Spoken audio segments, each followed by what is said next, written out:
இந்த தமிழ்நாடு அரசியல் களத்தில் மற்ற கட்சிகளுடைய செயல்பாடுகள்லாம் பார்க்கும்போது ஒரு இளமையான தலைவர், ஒரு இளைஞர், ஒரு துடிப்புள்ளவர் ஒருத்தர் இருந்தால் இந்த பாஜக நோட்டாவோட போட்டி போடுதுன்னு சொல்லிக்கிட்டே இருக்கிறாங்க இல்லையா?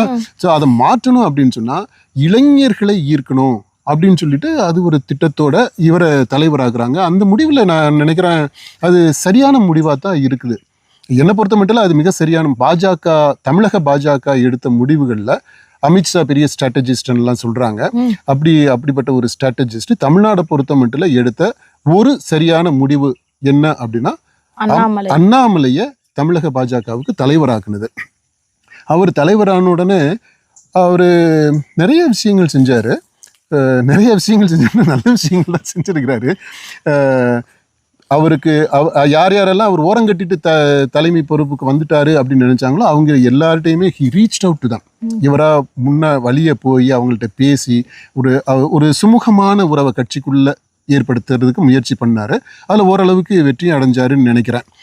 அப்புறம் சில பேர் இவருடைய தலைமையை அவர் என்னதான் முயற்சி செய்தாலும் அவர்கிட்ட ஒத்து வராமல் குறுக்கு சால் ஓட்டிக்கிட்டே இருந்தவங்க அப்படிப்பட்ட ஆட்களை அவங்களுடைய டேர்ம்ஸ் அண்ட் கண்டிஷன்ஸ்லேயே அவங்க வழியிலேயே அவங்கள ஓரங்கட்டிட்டார், அவங்கள டீல் பண்ணிட்டாரு. அதில் அந்த லீக்கு இந்த லீக்கு வீடியோ அப்படின்லாம் நிறைய சொல்லுவாங்க இல்லையா? ஸோ யாரை எப்படி டீல் பண்ணணுமோ அந்த மாதிரி டீல் பண்ணக்கூடியவராக இருந்தார். அதுக்கு அவருக்கு அந்த போலீஸ்காரராக இருந்து கற்றுக்கிட்ட சில வித்தைகள்லாம் உதவியாக இருந்துச்சுன்னு நினைக்கிறேன். நினைக்கிறது என்ன, உதவியாக இருந்திருக்கு. அதை சிறப்பாக பயன்படுத்திக்கிட்டாரு. இந்த உட்கட்சியில் இருக்கக்கூடிய அந்த மன கிளேசங்களை, பிரிவினைகளை, கசப்புகளை டீல் பண்ணது ஒரு பக்கம். அது சின்ன வயசுலேயே he was in the 30s. Okay, அப்பயே பண்ணியிருக்கிறாரு. அடுத்து அவர் செய்த இன்னொரு நல்ல காரியம் என்னன்னா களத்தில் இறங்கி அடிச்சாப்புல போய் மக்களை சந்திக்கிறது. இந்த நடைப்பயணம் போனது, நடைப்பயணம்னு அது நடைப்பயணமாக ஏற்றுக்க முடியாது.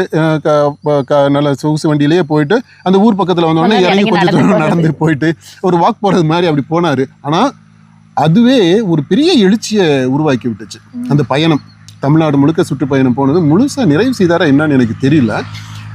ஆரம்பித்தது, ஆனால் நல்ல வரவேற்பு இருந்தது. நான் அவர் ஒரு ஊருக்கு வந்திருக்கும் போது நான் அந்த டயத்தில் நான் அங்கே இருந்து பார்த்தேன் மக்களுடைய எழுச்சி எப்படி இருக்குது அப்படின்னு சொல்லிட்டு நல்ல வரவேற்பு இருந்துச்சு.